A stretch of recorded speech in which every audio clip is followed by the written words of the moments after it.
आपने हमारे चैनल को अभी तक सब्सक्राइब नहीं किया है तो सब्सक्राइब कर दीजिए, बेल आइकन घंटी को दबा दीजिए ताकि आपको नए से नए वीडियो देखने को मिल सकें। आज मैं आपको बता रही हूँ कि तुलसी और सालिग्राम की पूजा देवउठान एकादशी को क्यों हुई थी, क्यों भगवान ने तुलसी के संग विवाह रचाया था। हमें धनतेरस के दिन तुलसी को गमले में लगाना चाहिए, क्योंकि धनतेरस के दिन लगाई हुई तुलसी में बाल नहीं निकल पाएगी और तुलसी माँ का बाल रूप ही रहेगा। और देवउठान एकादशी को हमको उनकी पूजा सालिग्राम भगवान के संग बड़े धूमधाम से करना चाहिए। हमें गन्ना लाना चाहिए, उनका मंडप बनाना चाहिए और तुलसी माँ के गमले को खूब अच्छा सजाना चाहिए। और कृष्ण बाल मुकुंद जी को, शालिग्राम भगवान जी को हमें दूल्हा बनाना चाहिए और तुलसी माँ को दुल्हन बनाना चाहिए। तुलसी माँ सालिग्राम की पत्नी है, इसीलिए श्री कृष्ण भगवान को, विष्णु भगवान को बिना तुलसी के पत्ते का भोग नहीं लगता है। और ठाकुर जी के सर पर जो लोग तुलसी दल रखते हैं तो भगवान उसकी सभी मनोकामनाओं को पूर्ण करते हैं और उनकी सारी विपत्तियों को हरते हैं।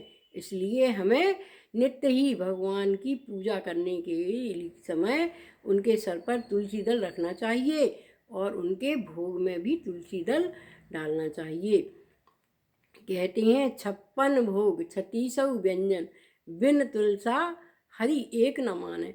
आप कितना ही अच्छा भोग लगाइए लेकिन भगवान बिना तुलसी दल के भोग नहीं लेते हैं। अगर आपके पास कुछ भी नहीं है तो आप एक तुलसी दल का भगवान को भोग लगा सकते हैं। वह भगवान बड़े ही अच्छे से ग्रहण कर लेते हैं, क्योंकि वो उनकी पत्नी है, वो उनको बहुत अधिक प्यार करते हैं। अब मैं आपको बता रही हूँ कि बिंदा और तुलसी बंद्रा और भगवान विष्णु की शादी क्यों हुई थी।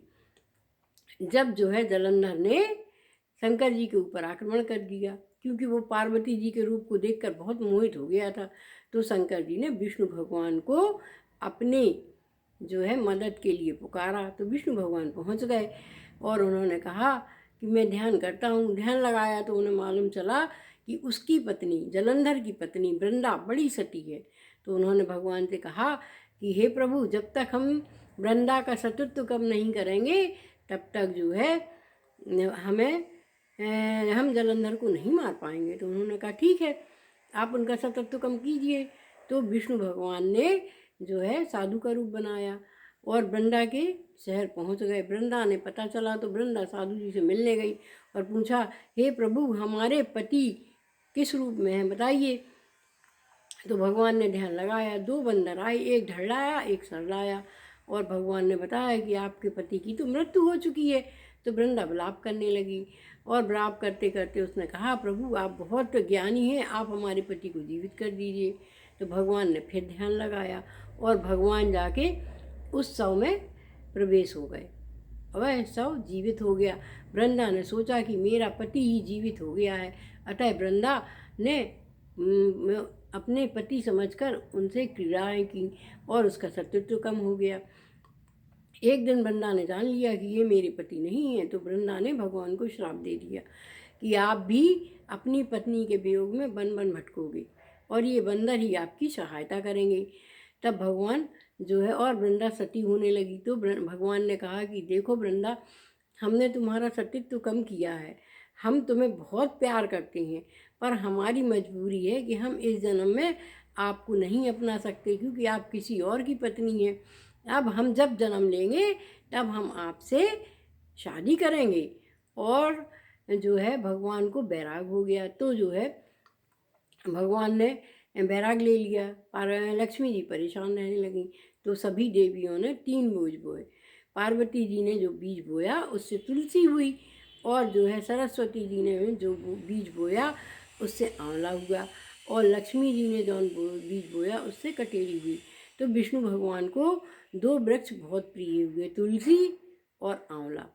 तो भगवान ने तुलसी को इतना अधिक प्रेम किया कि जब उन्होंने जन्म लिया तो उन्होंने सालिग्राम के रूप में तुलसी माँ से शादी की। देवउठानी एकादशी के दिन हमें बड़े धूमधाम से तुलसी माँ और शालिग्राम की पूजा करना चाहिए, उनकी शादी करना चाहिए।